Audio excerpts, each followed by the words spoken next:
Good morning, everyone. Thank you. Hello.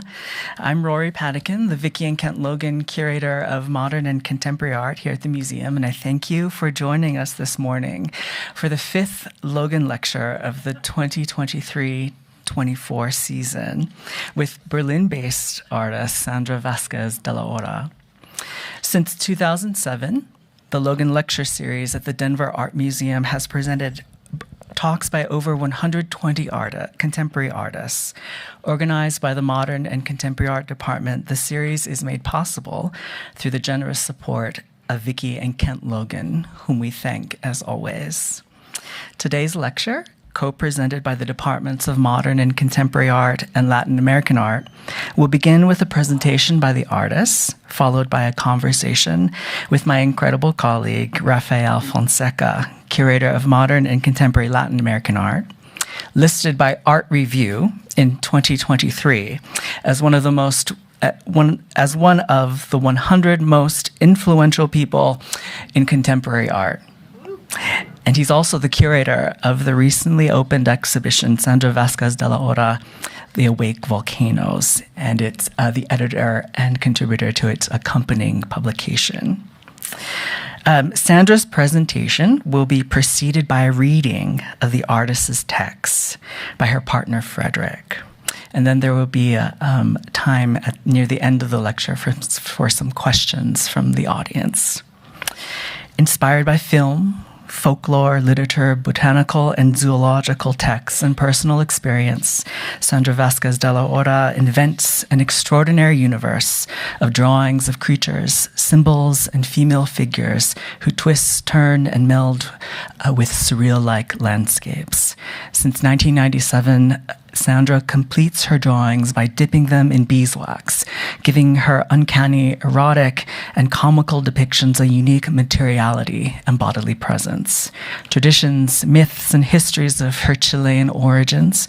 She was born in Vina del Mar in 1967 and came of age under Augusto Pinochet's authoritarian regime, permeate her practice.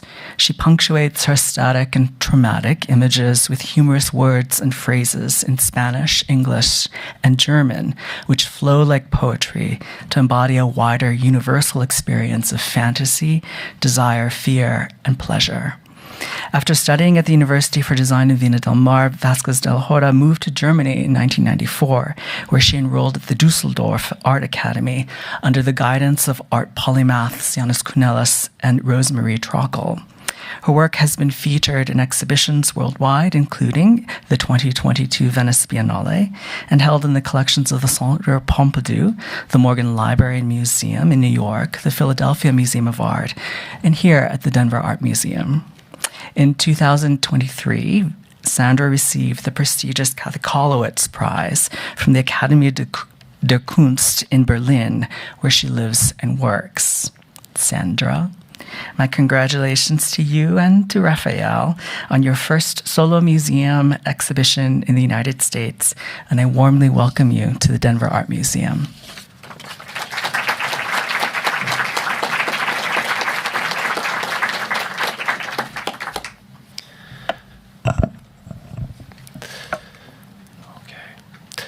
What happens when fantasy surpasses reality? The first time I experienced an initiation trip was 7 years ago when I was 7 years old when I traveled to Easter Island. I believe all my journeys have been initiations into another reality, leaving the country that affected me and then engaging with the world around me that allowed me to perceive and immerse myself in another realm. Atop a volcano, we contemplated the islands and listened to the myths of the islanders who sought an egg, the symbol of a humanized bird unique to Easter Island. Through myths and history, I developed a language capable of bridging different cultures. I discovered keys in the works of various authors who delved into symbols like tube taste and others who've explored mythology. These perspectives, when compared with those of my own people, offer alternative philosophies on human evolution that have not been extensively studied, but have endured, bearing witness to their survival. In the thousands of stories that populate our world, I've come to realize that personal experiences, embodied memories, and cries of protest form the most potent memories. Belief systems or religions fuse into syncretism that hints a hidden world, filled with mystery for those without the keys to unlock its symbolism. These keys lead to the collective unconscious, a shared understanding accessed through words and concepts that draw us closer together.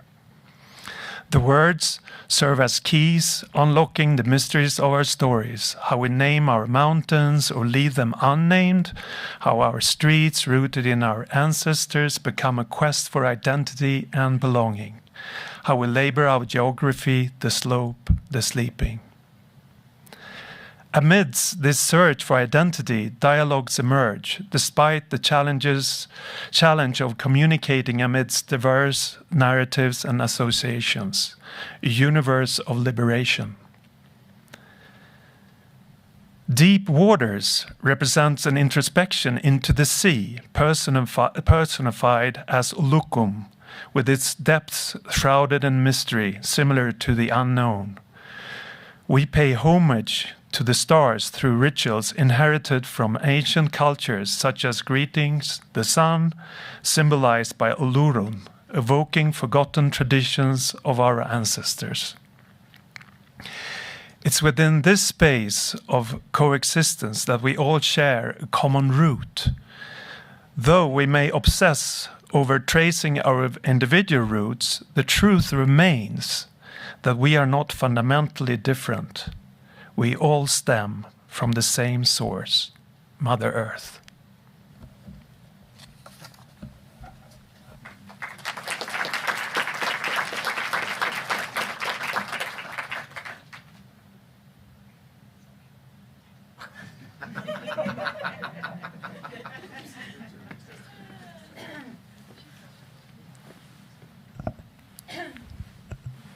Thank you. It's a pleasure to be here. Like everyone know, I'm Sandra Vásquez de la Horra, and I'm born in Chile. And I have moved to Germany when I was 28 years old with my family, with a little daughter. She was 8 months.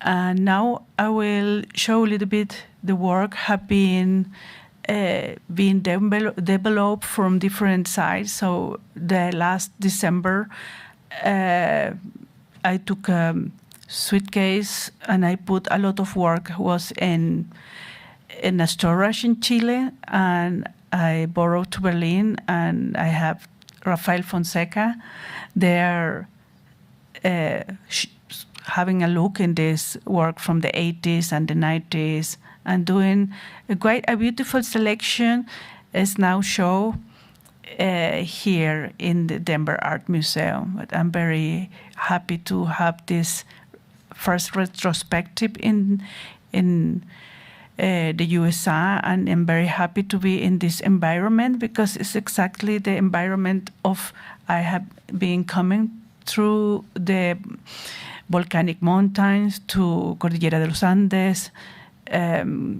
Is also another Cordillera de la Costa. So this first drawing, it's an evocation of Argayú. It's the origin of the volcanoes. I have been very blessed to have contact him from very beginning. I have a dream. I was crossing a river to go to my little town, and I find this little town was nobody there. Was like closed. The people have left the place. And then when I wanted to come back, this river became an ocean and was impossible to come back. And then I see someone coming through this ocean, was an old man, a big man, like a giant. And he offered me to jump in him to cross back to the other side. So I called the woman I was being initiated at the okay. And I told the dream, and she said, "Oh, this is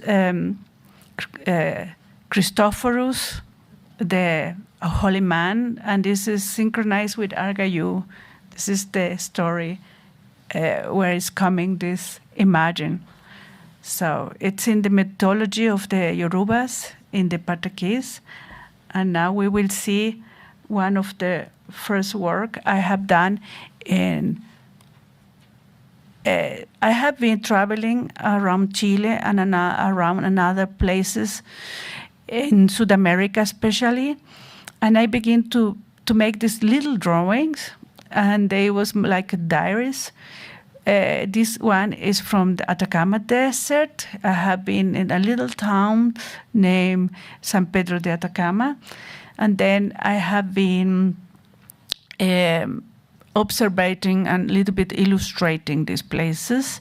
And then is one little series also in the exhibition you will be able to see. And this is like a lot of inspiration about the minerals and about the flowers in the desert. Have been a phenomenon happening also because some years have been raining, and we have a lot of beautiful flowers with incredible colors that have been inspiring me to have these vivid colors, and also the contact with the Aymaras, what I have been also for my grandmother, with all this mythology and these dreams have been also a very interesting influence. This was the 92.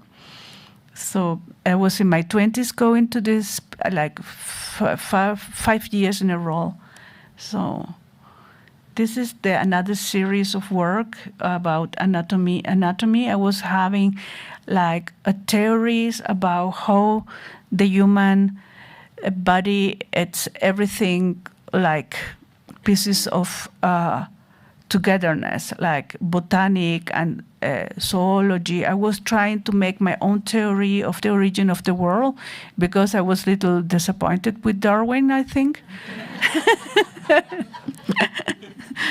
So, and also with the structuralist Levi-Strauss, like, was for me a little bit, I was not feeling it was a unity. I was feeling we have more things from stone or from vegetals, or I was feeling, oh, my plant, I love my plants, they are part of me. I feel like something have been missed. And also have these different theories, and I begin to make these fake encyclopedias or dictionaries to try to explain the world. So I have been very young exploring about how is the similitude of part of my body, the morphology with these theories. And then I begin to make investigation about acupuncture, or why the ear represent part of the body, or the feet, or the hand. And then I was a lot in trying to get answer about this healing and this micro and macro cosmos. So when I met my black mama, this was before I met her in 2000, and then I traveled to Cuba in 2003, and then I have been initiated in the Santeria, in the Yoruba tradition. I have been very anthropological in my studies. I was 10 years in Buddhism, also trying to understand this another kind of sense in the life, like what means to be in this world and our mission in the life, our karma, what is about our mission to really why I'm in this world, where I want to go, and all this question, what we know is an eternal question. And then I find authors have been really a bridge through all these subjects, like Carl Gustav Jung had been a big influence in Chile because one of the disciples of him have been going to Chile. The name is Lola Hoffman.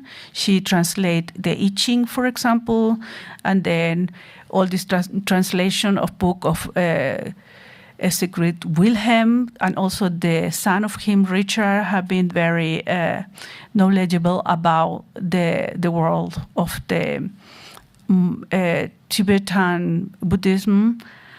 Yeah. The Yoruba tradition, for example, this series have been very important for me because I have been reproduced these rituals, like they names Ebo in the Yoruba tradition. And then I have been, this title of this work, this Chango, Defiende la Amazona. Chango, it's like a world god, but also is represent the fire. And this, it's all the orishas, they have been a syncretismus with some element or some, like Ochun with the river, or Yemaya is the ocean, the deep ocean is Olokum. So, in all this also, I have a time, I have been a little bit making my own therapy for the dictator time. So I make this performance named Hemisferios. And then it's also been showing in this show in Bonifante Museum Maastricht, Vuela mi alma, where I have been show a group of little works. The work have been developing in different size and also three-dimensional. So before, in this time, I get a lot of little drawing making in different form. I talk about clouds. It's a bit like an improvisation of years. And this improvisation, it's related about architecture, really change, and I make different forms, like circles and rhombs, to talk in this dialogue of different drawing. So here you can see the different possibilities from this building from Renzo Piano. It's a very singular architecture. Like you have here, Daniel Libeskind is also very singular architecture, and you need to really cope with the space to come make these improvisations. This was in the gallery in Berlin. It's name is Galgenhaus. It's one of the more old building, maybe it's a palazzo in Berlin. Was and then I play a little bit with the three-dimensional things, because between is some houses, and then I wanted to make a little bit irritation because the people think it's only one drawing, but if you see in the sides, you realize some little houses are in between. This is also this work is also in relation of this genealogy work, and El Sueño del Árbol Rojo have been done. One of the first houses I have done. One side is the identity issues like family and genealogy, and another is this embryo. So they are talking about this house of the body also. It's a parallelism, and this work, it's also in our exhibition.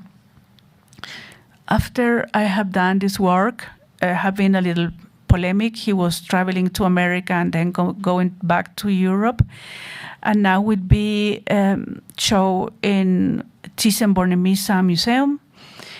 Will be an exhibition done in June, and this is America Sin Fronteras, what is for me really talking about the political situation here in the USA, with the build of the wall and what people are, of course, the capacity of integrate in a society and all the issues what we are living in all Europe, and in Chile also is a big migration, and we need to really deep feel in the humanity and with the chances what all being from migrant family. I have been also, my grandfather was coming also like a migrant to Chile from Spain to Brazil, and then from Brazil to Chile. So This is in Paris, also having a show showing for first time these big drawings, mix it with the little drawings. Then this gallery, now it's David Werner Gallery now, they took it over, like the world is organic, like the language is, everything is changing. The next is la lucha, o sea, la voz de un pueblo que lucha, is the voice of people who fight, and this work is talk about everything together: colonization, immigration, sacrifice, and injustice. We have all in our life, in our genealogy. We are a mixed population, especially in South America. And yeah, in this work, I'm talking about so many things. You can read a lot of different levels. Next, this was the show in Museum Novecento in Florence, which have been home of a lot of my shows and dreams, because they have been understood this universe very early about the mythology, but also they give me the possibility to make this experimental work also.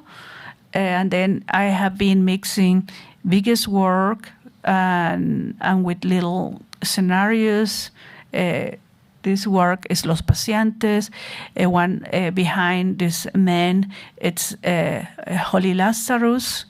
And Holy Lazarus is a very important figure in syncretism. The name is Baluaye, and is the Orishas care about the health.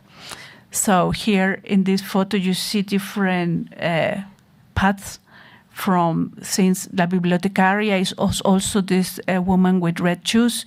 Now is in the Kupferstick cabinet in Dresden, where they have give me a prize of Theo Richter Prize. And yeah, they are some of the pieces have been going to different places to take care of them. And this is Los Pacientes, where I talk about this migration. These two persons are going in this kind of islands, and then they are floating around this landscape, this house like the universe. And it's always remember me so much the story of Dante Alighieri, for example. They talk so much about when they was traveling around and they needed to ask people to let them sleep in the places. Sometimes the people, they say, no, you cannot sleep here. We don't want strangers. And Dante immediately put them in the hell.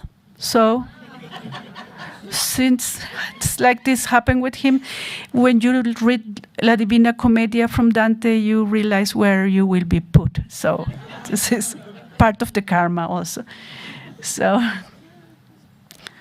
this is my first house, is also to see in our show. And this is also the little leporello. Its name, it's Muertos Vivos. It's when I needed to give up my passport of Chilean citizenship to the German one. So I make this leporello like burning me with the silhouette of Chile. It was a little bit symbolic. I always have this way to put the experience in drawing. And then here you can see more in detail.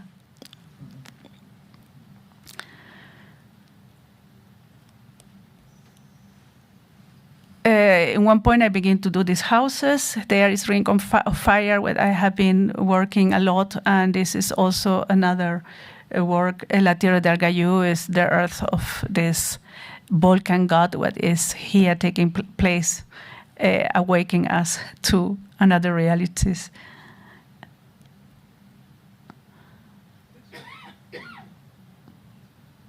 So also this title, You're Always on My Mind, took it from this song, but is also, I love this, to associate, to play with the typography and to have this meaningful, something that you are singing all the day, this kind of songs. So I was including in the work also.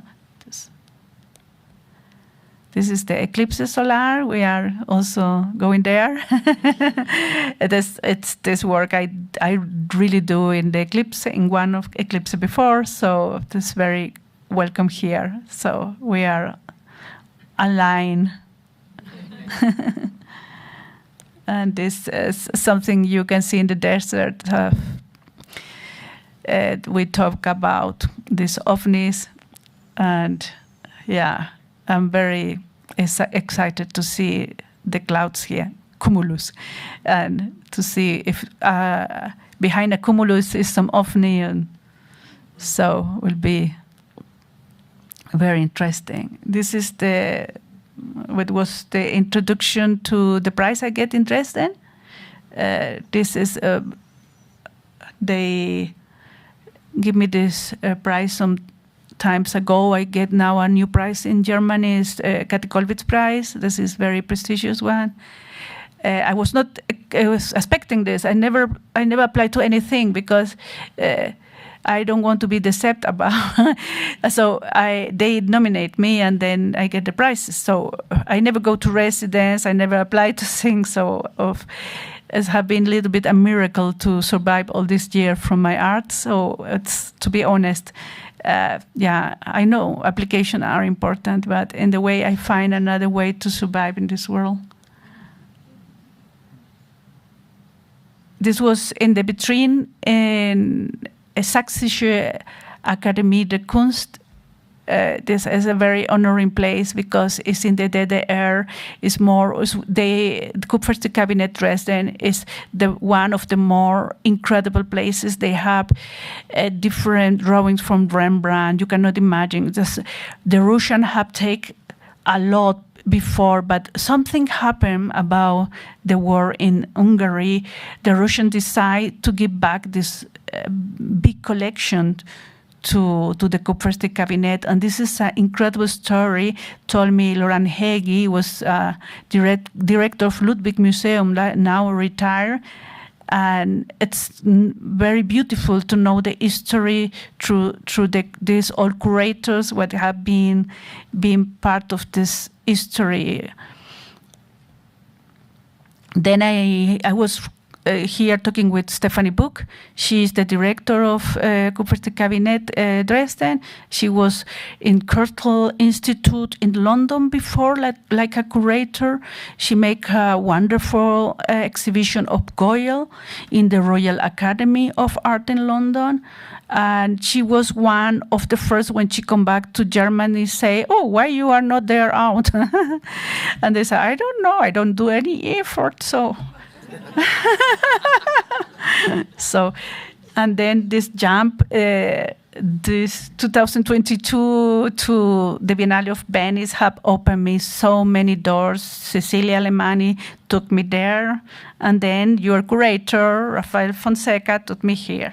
I'm very thankful for this. It's amazing to be here. And this work in the middle is the greetings to Olorun. The name is the sun in Yoruba, the greeting of the sun. And this is was in Venice, showed in the Arsenale main pavilion.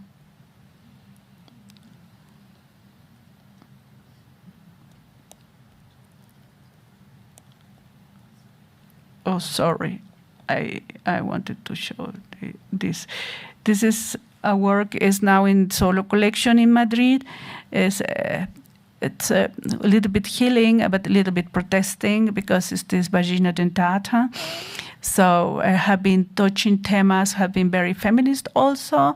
Even I don't put me in the feminist corner because I'm like more inspired about another issues, like belief system for me is very important. Our deep belief systems. But the symbols are all talking about a lot of things, and then it's our inconscient talking to us and giving us some knowledge, some deep knowledge to guide us.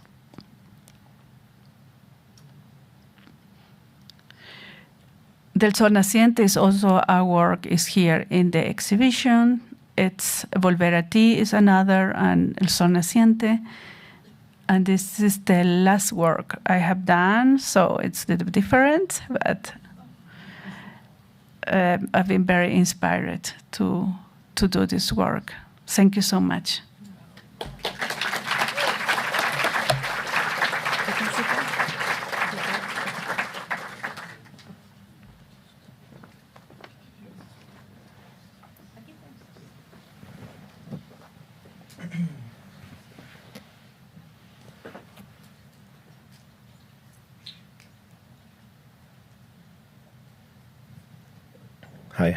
Hi. Good morning. Thank you all for being here. Yeah, I never seen this auditorium so packed like this. I'm super happy on one side. I'm super anxious and shy on the other side. So let's see if we survive this conversation.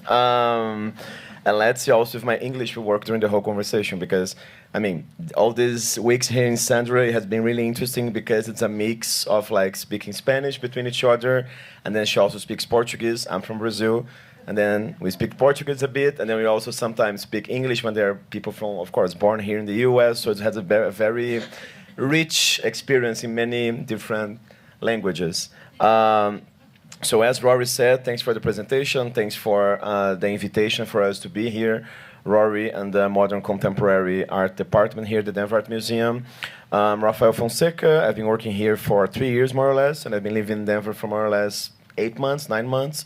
And I was happy to create the exhibition and to study and to have the blessing, to have the friendship, the new friendship of Sandra Vásquez de la Horra in my life. So I thought about talking briefly about the process of organizing the show. I also thought about asking Sandra 1 or 2 questions and then immediately asking you guys to make some questions also, because certainly your questions are going to be much more interesting than my questions, because of course I've been asking too many stuff to Sandra in the last years also. So I suppose, of course, your questions will be more creative than mine. So as Sandra said, yes, I saw for the first time her work personally at the Venice Biennial 2 years ago.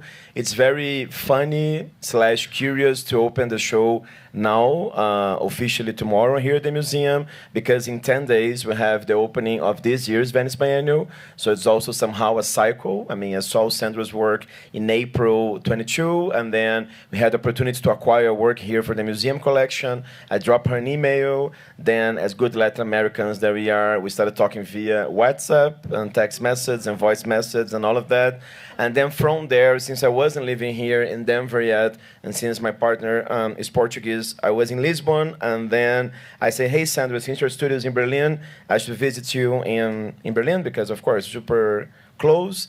I went there. I stayed a whole day with her. I fell absolutely in love, not only with her work, but also with her figure. I mean, because I think, as you saw in her presentation there, I think Sandra is a very interesting mix of someone that's absolutely in love with what she does, and at the same time someone that has an amazing sense of humor, but at the same time someone that's very spiritualized, I'm gonna say like this. So it was really amazing to get to know her. And then during this studio visit, I realized that unfortunately she never had any institutional solo experience here in the US. And during this process also of going to her studio, I realized that we were lucky that she stored many of her works since the 80s, since 86, to recent work from very different series in her studio also. And then I thought, hey, why not proposing this exhibition at the Denver Art Museum? I had done previously a group show with millennial artists from my generation here at the museum called Hotels Zeteu, Zeteu. Was on the 4th floor and opened in 22. I mean, right before I went to visit Sandra. And then I thought that perhaps it could be interesting to do a solo show I have a tendency of not calling it a retrospective because sometimes I feel that the retrospective is a word that we use when the artist, unfortunately, is not with us anymore here in this world.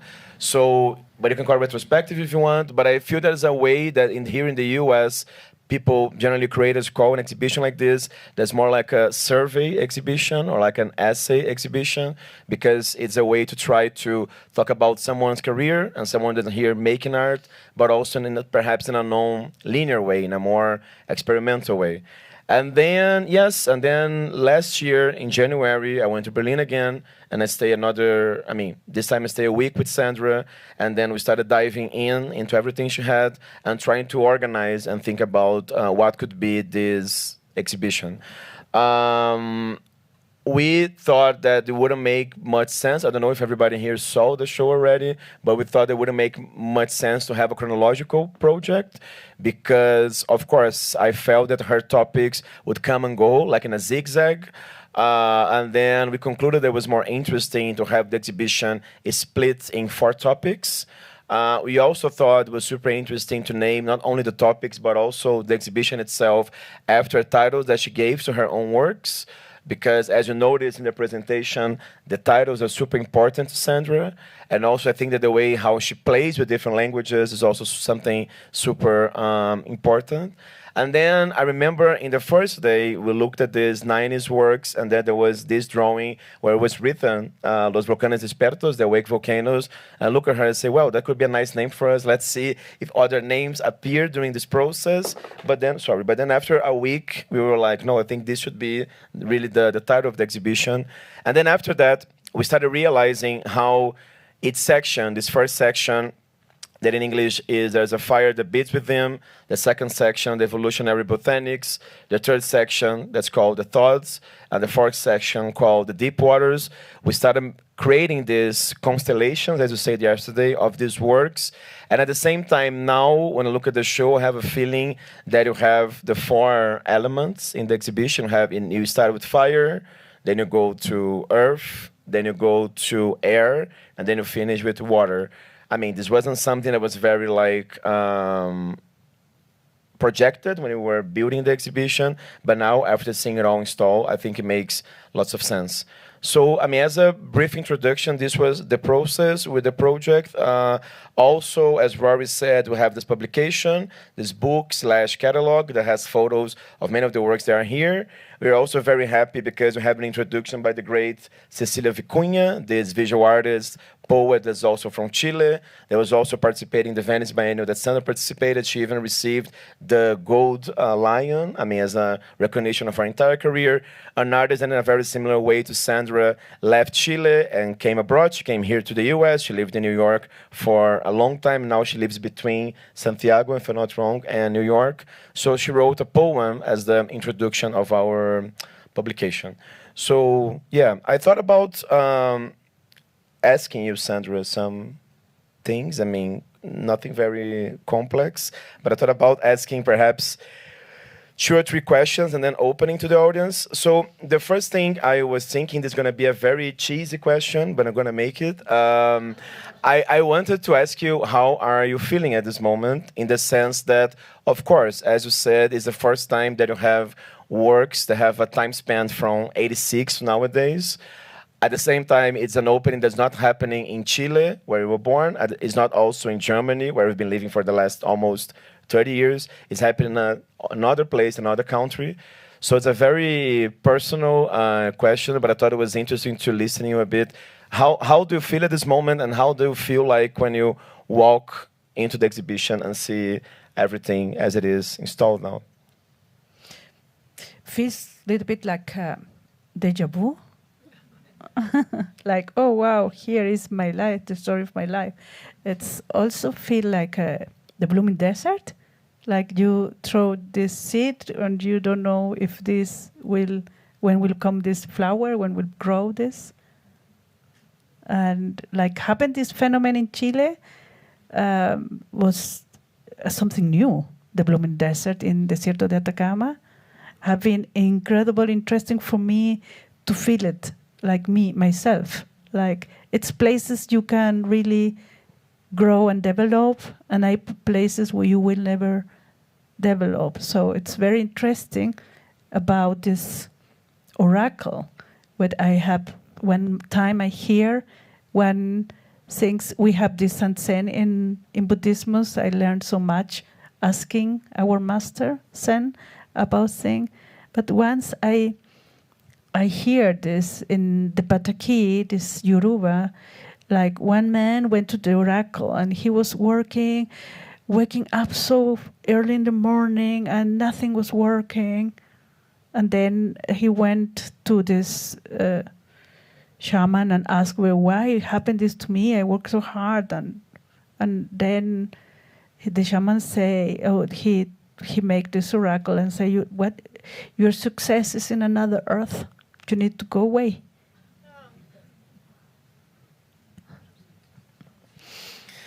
And then I mean, something else that I wanted to ask you that has to do with this first question is because as we were talking yesterday in our guided tour to the museum team, I feel that your work deals with different layers of time. I mean, of course, when we're talking now about this amazing collection of drawings in Germany, so I feel that you're pretty much interested in dialoguing with artists from different moments in history and also with different cultures.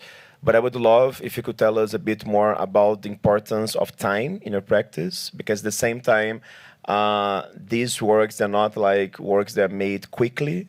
So, I mean, how do you relate to a reflection around the idea of time, like in your practice as an artist, and also in a more, I don't know, in a more conceptual and philosophical way?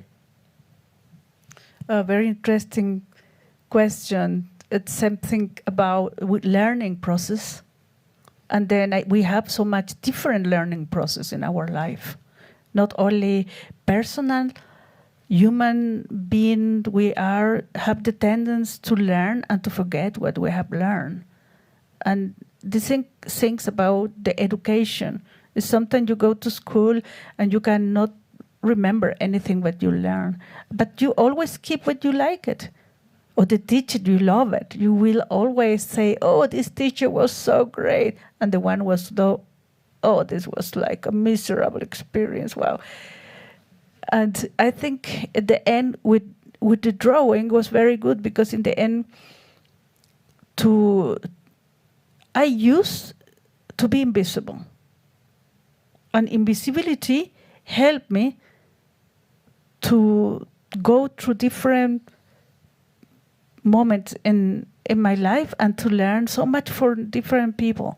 I have been very, very lucky, because I turned bad experience in good experience. When someone reject me and didn't want to work more with me, I only say, oh, I bless you, but I need to be better then. I need to work harder. I need to be more experimental. I will not let go in the darkness. I will be in light and inspiration. And I will learn from this, and I learn more, and I grow more. And every time have been opportunity. So this is the way the drawing develop, and also to meet the incredible people around in the art world, like curators, like Alexander von Gravenstein from Bonifante Museum. He was incredible director, and he allowed me 1 week long to ask everything I wanted. And they said he was the oracle. For 1 week, Alexander von Gravenstein was my oracle, like Loran Hegi auch, or a lot of, like, when we talk, I talk with you, and I love to talk with you, because you always will tell me so honest what you really think, or what is the real thing. This is I wanted to find out, what is the real thing. Thank you.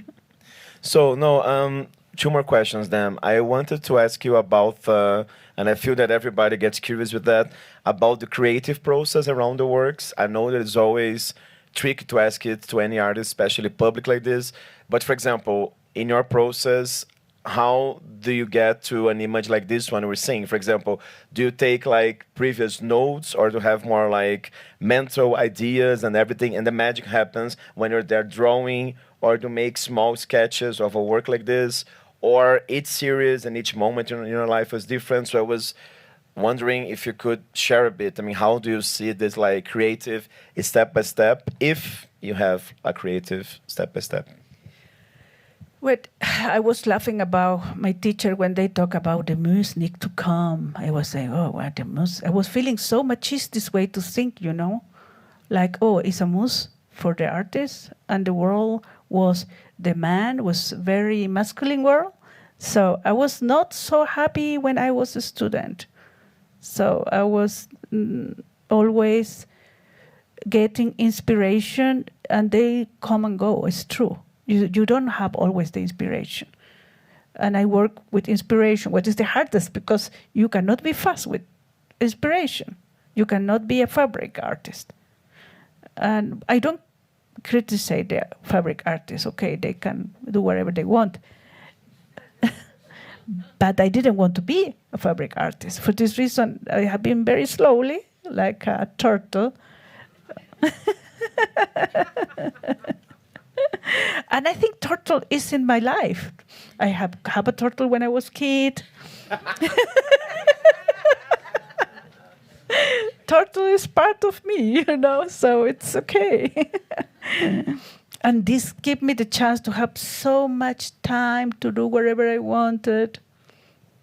And this is the prize, you know, but it's the wonderful prize to have time. Yeah, and then one last question I wanted to ask you, and it's something that, I don't know, I think that today, since you asked Fred to read, and then since all these days we've been talking all these different languages, and of course, when you were with Christoph, the director here at the museum, you were talking with him in German, because he's German. So I was wondering if you could tell us the importance of text and languages in your practice, because it's not only in your drawings, because some works are in English, Spanish, Italian, French, German. I think that perhaps one or two are in Latin also, I'm not sure. So I was wondering, because this is not only a topic in your visual work, but it's in your life every day, right? I mean, your daughter, for example, she was born in Germany, but her family come from Chile, so she speaks Spanish, but then you go to Sweden and speak German, and then, of course, Fred, he's Swedish, so anyway, so I was wondering what is this importance of having all of these different languages for you, you know? I think it's strange. My first language is Spanish, my second is Italian, my third is German, my fourth is English. No Portuguese, right? But Portuguese is my fifth. But wherever it's, you are a different person in every language. It's amazing. I'm not the same when I'm in English, like when I'm in German. I'm a different person in Italian, and in Spanish I'm the worst. Because then I know so good the language, and this make everything so complicated. Even I make this translation for the text read my partner, Frederick, and then I say it's too difficult. I am not able to read it. It's too difficult. And then, Frederick, I heard you have a job. And she say, 1 hour ago before we begin, I give the job to read this text. I think I was a lot in poetry when I was young, and you discover my. I hide so many years the poetry, and then Frederick read the text and said, "It's quite poetic." And I don't know, I have a lot of poetry. But the difficulty to be in another language, in another country, when I arrived to Germany, I didn't talk any German, you know. It's such a difficult thing to be in a new language with the complexity of German. But then I begin to include this in the work. Because I studied typography when I studied design. And then I say, I have the memories when I was kid before reading. and I saw writing is a drawing. Amazing. Questions?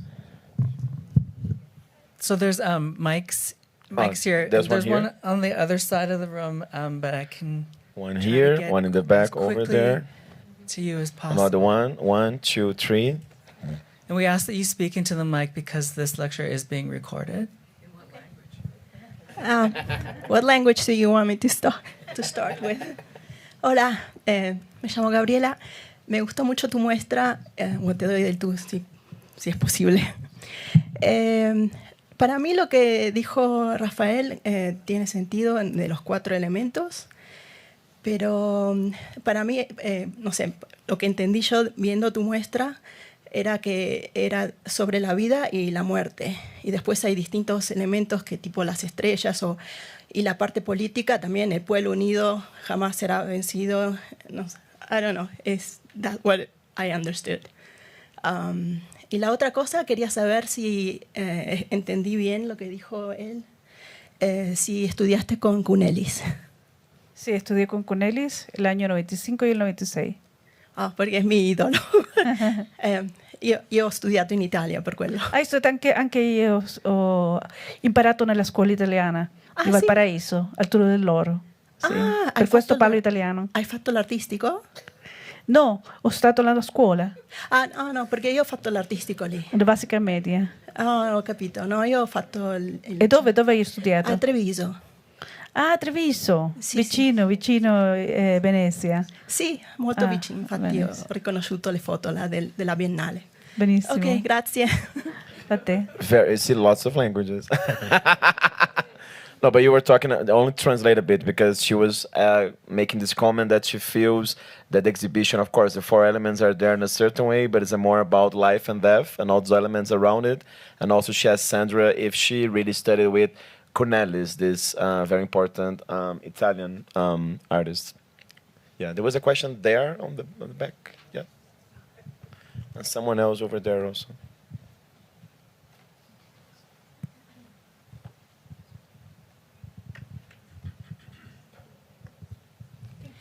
Hello.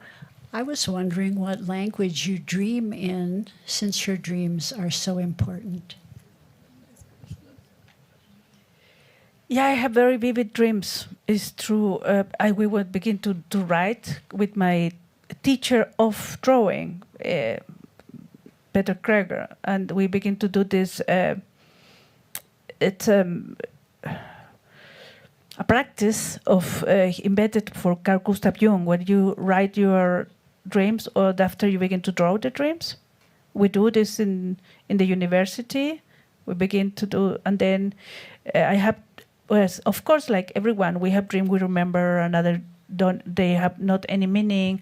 You have so many possibilities to dream as people don't remember at all what they are dream. But my dreams are always have been keys for my work, like the surrealist. And I love the surrealist from the beginning. Like a teenager already, I bought everything of Paul Eluard, André Breton, Tristan Tzara. I was really in this. And it's nice because they mix it also, the colors with the text. I think was André Breton talk about blue sauce or something like this.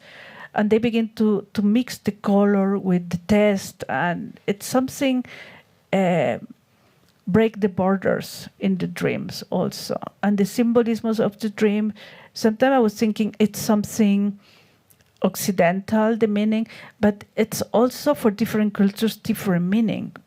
And I know, for example, Aymaras have a big world with dreams. And the Egyptian have a big world with dreams also. And even they have deities in relation with this. And yeah, for me, dreams have been a big key. Thank you for the question. In what language do you dream? I have begun to dream in different language. Yeah, I have begun. So before I think people say about.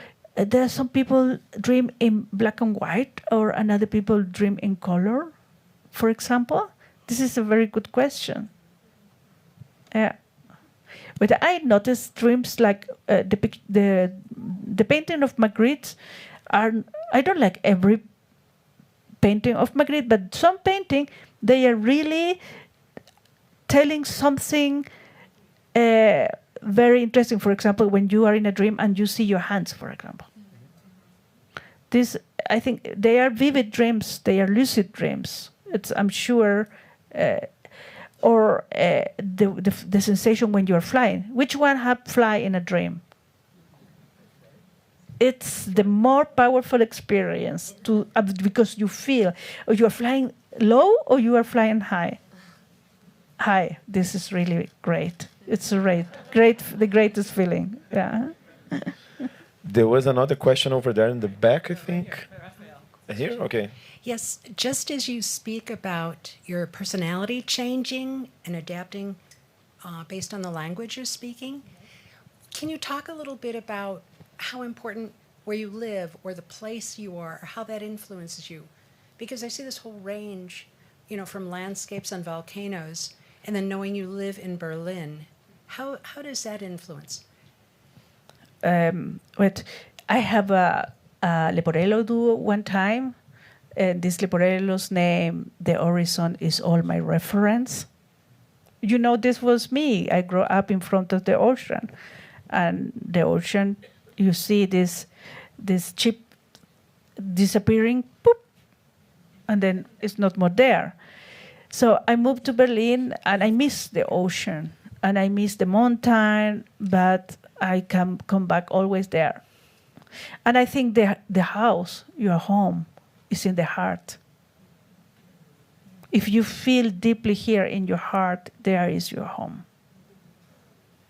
You can move, you can miss the ocean, but you can always visit the ocean and say, hello, here I am. You visit the mountain, you say, hello, here I am. To greet the stars and to greet the sun and to greet the mountain. This is what I think. Thank you for the question. Yes, first I'd like to thank the whole team for bringing this to Denver. We went through the exhibit very quickly before the lecture, and I thought, oh, this is special, and we're going to have to come back again and again.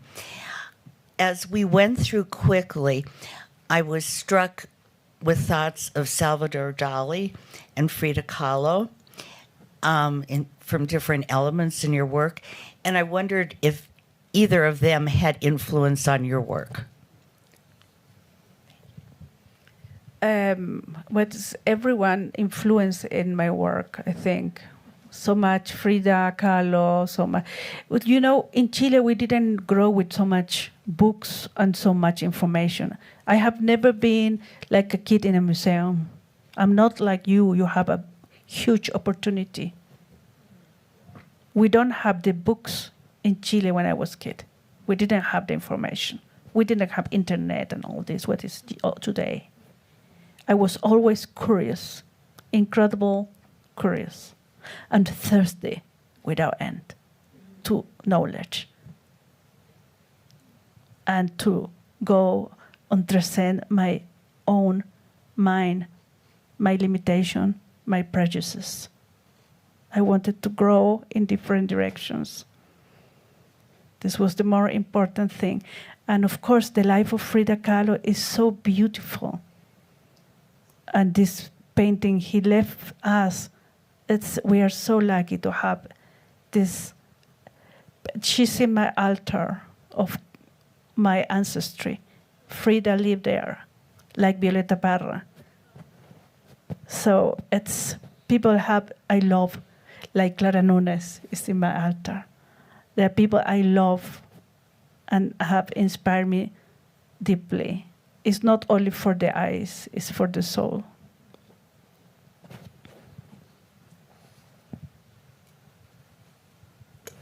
Well, I do have kind of a simple question, but also I want to mention so many commonalities with you is why I'm here today.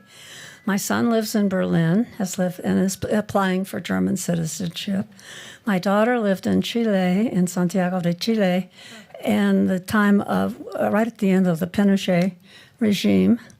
And I love volcanoes, and I've climbed a couple of volcanoes, one in Chile, Villarrica, and languages. I love languages, and I've dabbled in every one that you have mentioned. I am probably a little bit better in Spanish than the others, but a little German. And right before going to Brazil and Portugal and Italy, I have dabbled in those. I don't really speak them, but I love languages. So, but my question is, some of your works, sorry about that, guys. Some of your works are done on, like, many of them on 4 different pieces of paper or whatever. And I was just wondering, what is that quadrant stuff about? For years, I have lived from a suitcase. Always waiting the moment I need to go back. Like, your son is in Berlin. He don't know if we get the citizenship or not. I make very late the German citizenship. And in the way I was thinking it's more honest and it's for conservation reason, like say Raphael, very practical to make in this size.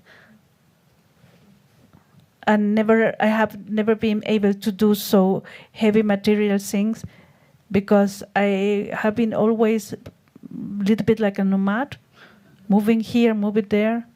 So have been always part of this peregrination, pilgrim. Artists, we are pilgrim. I have here one time, and I think this is a very good key for your question.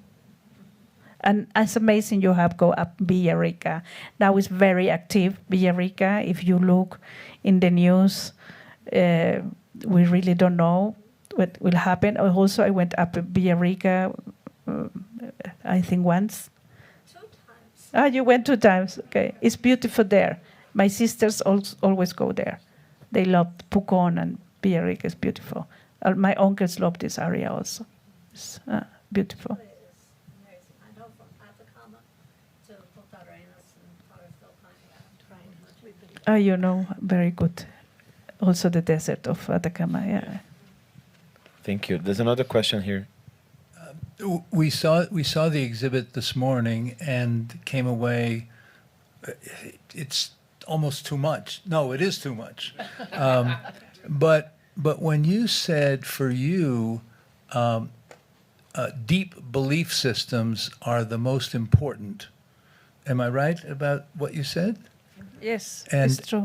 and so I wonder, can you tell us what your deep belief system is? I think we are. My husband say in the last of my text. The last part of my text, they say we are not different. We are not different. We come all from the same source, Mother Earth, and this is what I understand with all this belief system. They help me to understand we are all us. We have all the same root, only one. Even we are obsessed with our genealogy. To think where we belong. For us, we are struggle, feeling, where I belong to this. We need this belonging. But at the end, we are only one.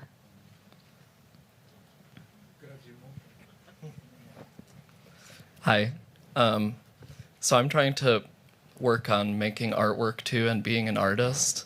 And it's really hard world out there. I guess do you have any tips? Or I'm curious, on your time in Germany, you said you had a kid, and I know that's really hard. My mom wrote a book with kids, and did you have to do odd jobs, or did you mostly secure... You know, one story more. But like you see the woman from Janice Cornelis there behind. When I went to the academy, I went with my kid. She was a baby. And Janice Cornelis was looking, and she say, "Why is this woman with this baby there?" this was the entrance door, because someone said she had some drawings to show. Yeah, and then I asked some a friend to take the baby, and I was showing the work.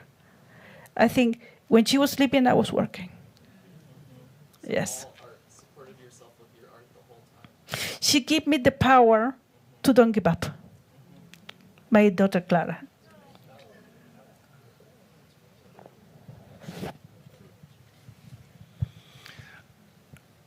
Thank you so much for being here. I love your volcanoes. And I love the idea of the spirituality of volcanoes, which I had not really thought much about. In particular, a couple of your works reminded me of the spectacular ring of volcanoes around the city of Mexico City. And I'm wondering if you have shown there or if you have plans to show in Mexico City. No, I have not shown in Mexico. I have shown in the Sonamaco one time, and then after I went to see the performance of Cecilia Vicuña in MUAC. And yeah, Mexico have been always very inspiring for me. And the volcanoes and all the mythology and the history of this beautiful princess, and yeah, it's have been for me very inspiring. Yeah.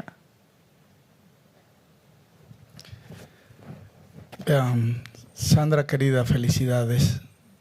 Estando tú tan familiarizada con el Odun Otura Meiji, dice que el sol corre detrás de la luna y no la puede alcanzar.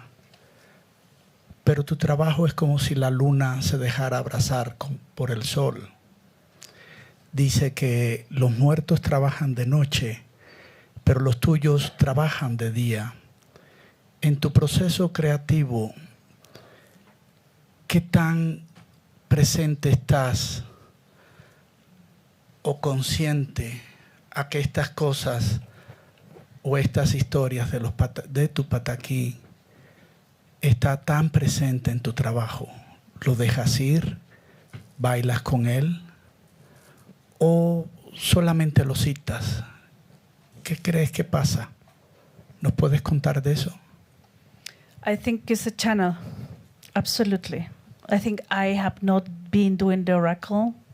My chamana de Oke, she passed away 4 years ago, and I still hear her all the time. She's talking with me all the time. So I think I'm a medium.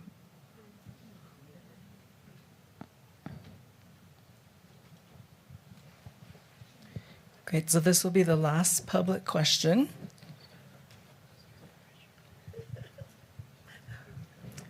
I'm just very curious. What is your favorite paper that you like to work on, and what inspired you to dip it in wax?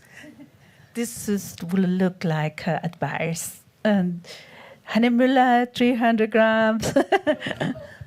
Sorry, but the Germans have very good art supplies, and they are so sminke, my aquarelle, and so I bought everything there, Posner, and yeah. Of course, when I was in Chile, I was painting and using a lot of cuarzo and minerals, and I was working direct with the material. You know, I make my own pigments. I was gluing. I had some painting with obsidian, and it's crazy. But yeah, I arrived to Germany and I adapt to what they have. Only I cannot go to look for cuarzo in the mountains. So I adapt to every circumstances. And this is, yeah, the paper. I have fine paper also. When I have not money, I was finding paper in the flea markets, for example. So I have, and I have used these papers for a long years. I have find a lot of paper in the flea market. So, but when I began to be a little bit more successful, I was able to afford, and it's very cottony. Also, I use paper for editions, and it's more flexible. Yeah, and rice paper also from Japan. I love rice paper. Yeah, and you know, it's the more resistant. it's like a stove. You have 100 possibilities. So have been really good material. Yeah. Great. Thank you, everyone. Thanks, Sandra, for that lovely conversation.